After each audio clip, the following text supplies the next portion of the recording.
Il aura fallu plus de 4 heures d'horloge aux entreprises du secteur public et privé basées dans la capitale économique et enregistrées pour le défilé des 729e édition de la Fête internationale du travail pour battre le pavé devant le numéro 1 de la région du littoral, Joseph Betty Assomo.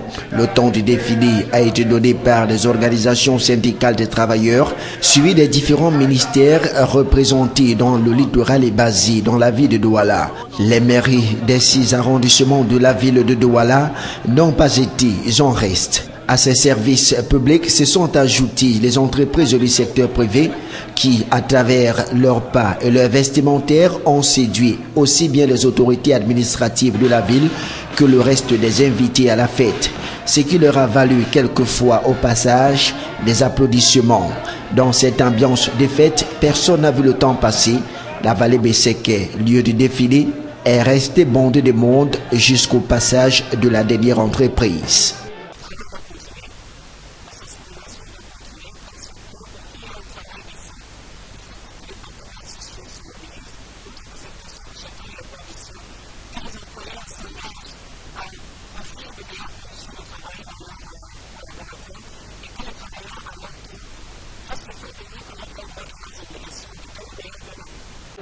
La fête a été belle à Douala et le rendez-vous a été pris pour la 130e édition en 2016.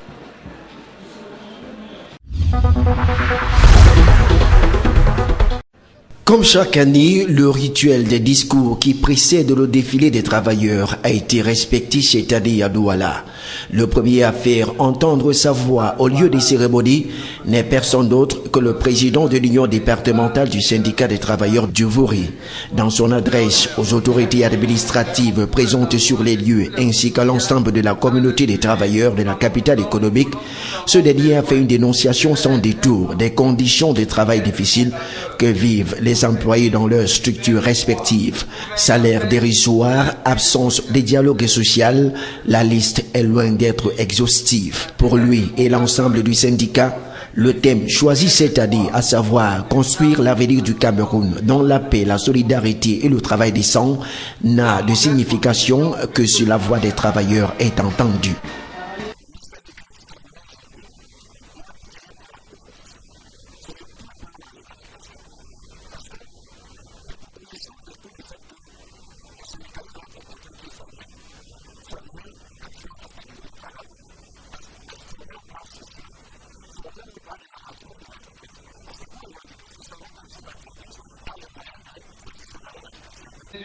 Si les doléances formulées lors de la précédente édition sont restées jusqu'ici lettres mortes, le syndicat des travailleurs du département du Vouri, par la voix de son président, souhaite que les choses s'améliorent en cette année 2015. En prenant à son tour la parole, le gouverneur de la région du littoral, Joseph Betty Assomo, a rassuré le syndicat de ce que les préoccupations, les critiques, les propositions formulées ont été entendues avec une oreille attentive et feront l'objet d'une attention particulière des pouvoirs publics.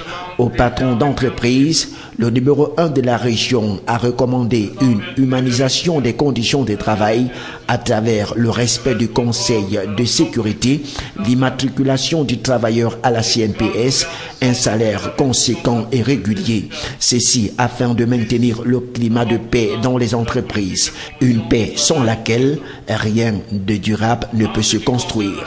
Joseph Betty Assomo en a également profité pour rappeler le contexte dans lequel se célèbre cette 129e édition de la fête du travail. Un contexte marqué par la guerre avec la secte islamiste Boko Haram, au cours de laquelle plusieurs soldats camerounais ont laissé leur vie. Et c'est en leur honneur qu'une minute de silence a été observée. Je voudrais vous prier, mesdames, messieurs, de bien vouloir vous lever pour qu'ensemble nous observions une minute de silence en mémoire des victimes civiles et militaires de la guerre que nous a imposé Boko Haram et dont nous sortirons bientôt vainqueurs.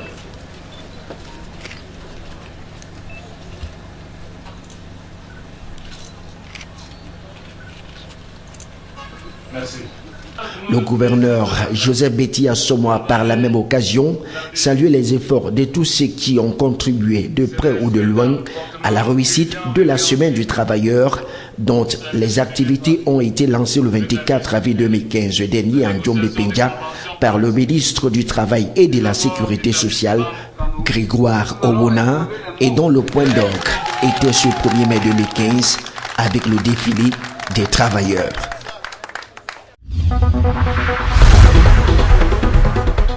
Les travailleurs de la ville de Garoua, tous secteurs d'activité compris, se sont joints au reste du Cameroun pour célébrer avec solennité la 129e édition de la Fête internationale du travail. Une cérémonie rehaussée par la présence du gouverneur de la région du Nord, Jean Abaté Edi, à la place des fêtes au quartier Plateau. Outre la marche des travailleurs et le défilé motorisé qui comptait au total 156 établissements publics, parapublics et privés, la célébration était ponctuée par la remise des médailles aux heureux récipiendaires des différentes sociétés de la place, des discours prononcés par les responsables des syndicats qui ont exposé les problèmes des travailleurs dans cette partie du Cameroun. Le président régional de l'Union des syndicats libres du Cameroun, Ndida Bouba, lui est revenu entre autres sur la réévaluation du SMIC à 36 000 francs CFA, qui est déjà louable mais largement insuffisant.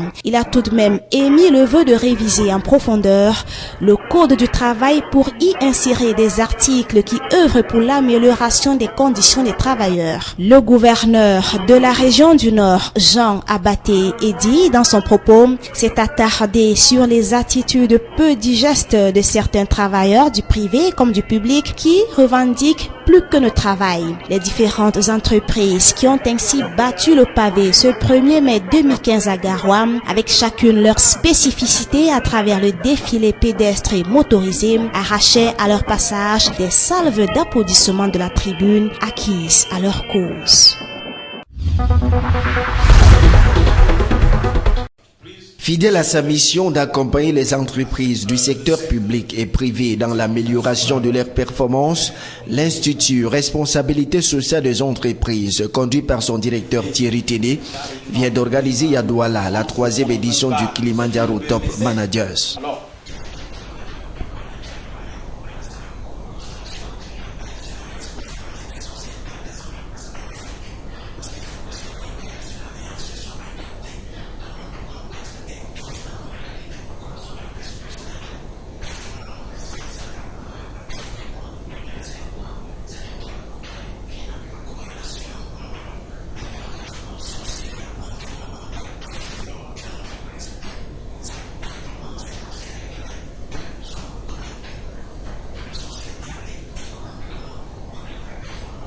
La rencontre du donner et du recevoir qui a réuni en un même lieu les patrons d'entreprise, les éminents professeurs d'université, les employés de plusieurs structures de la place a permis d'établir sur un certain nombre de problématiques. Il s'agit notamment de la problématique portant sur le management interculturel et la culture d'entreprise dans le contexte africain développé par le professeur Emmanuel Kamdem, directeur de l'ESSEC, Mohamedou Nana Bouba, Thierry Nyamen, tous deux chefs d'entreprise, et Manfred Timba, directeur des ressources humaines dans une multinationale de la place. La deuxième thématique qui portait sur la stratégie de mobilisation des ressources humaines pour la performance des entreprises a également été développée par un panel trié sur le volet. Tout ceci a contribué à la recherche des solutions idoines pour améliorer les conditions des entreprises camerounaises en termes de rendement.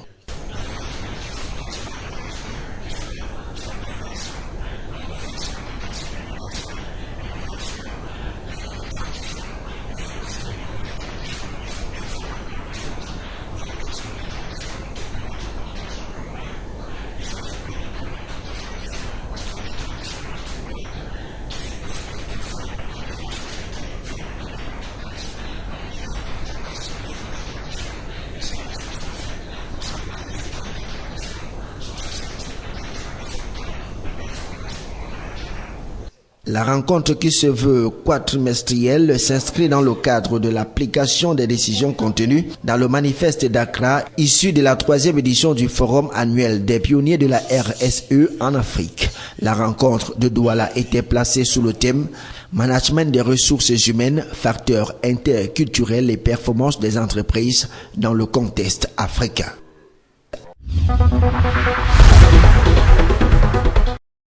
La région de l'Est vient d'être sevrée brutalement de son programme de développement rural. Le forum de clôture des activités de ce programme vient de s'achever à Berthois. 4 temps forts ont jalonné ce forum de clôture. Tout d'abord, la visite au pas de course de quelques réalisations, question d'apprécier de visu l'immense travail de la structure opérationnelle.